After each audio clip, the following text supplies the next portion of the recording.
you think that this is not monolithic, and maybe we haven't, maybe it has been up to this point where we had a lot of participation across the board, but over the next year, tech's going to do really well, but it just won't be all tech. You need to be selective. Is that right? And what will continue to work?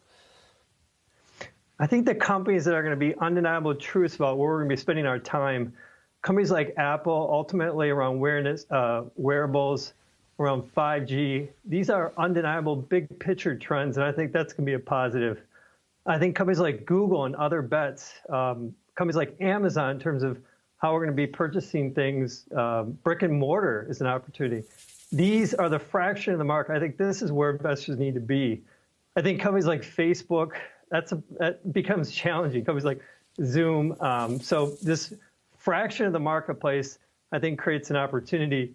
And I would see this recent pullback ultimately as an opportunity to own some of these bigger names. So is it a reverse pandemic play to some extent? Is that if we emerge from what made some of those stocks so attractive, then they won't be as attractive. You don't like Netflix as much either, right? Right, Netflix. Think of all these companies that had this rush of usage. And ultimately, we need to anchor ourselves into is where are we going? And if I would make the most clear line here, it's very simple. If you've been trading these stocks, I would also get out of the way these momentum names. But just simply think about this. Where is the world going? And which companies are advocating that future? And the companies that ultimately are capitalizing on where this is going, I think are going to be the big winners. So let me just quick frame in Apple.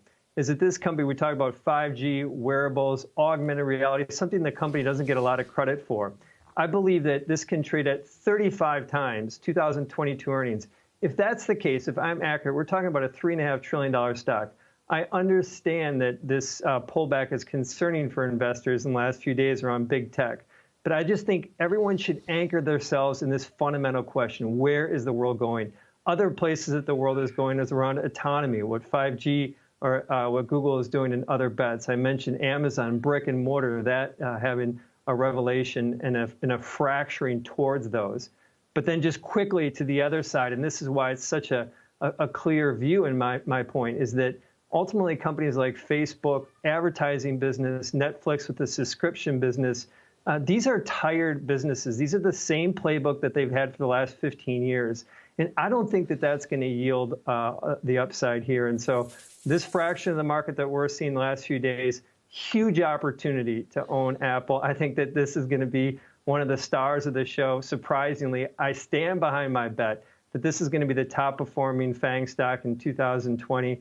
And I suspect it's going to surprise investors. One quick question for your viewers. If you try to get your computer fixed today, what company can ultimately do that better than anyone else? Just simply go out and try to do that. I think you'll leave that experience with some confidence that Apple's in a great place longer term.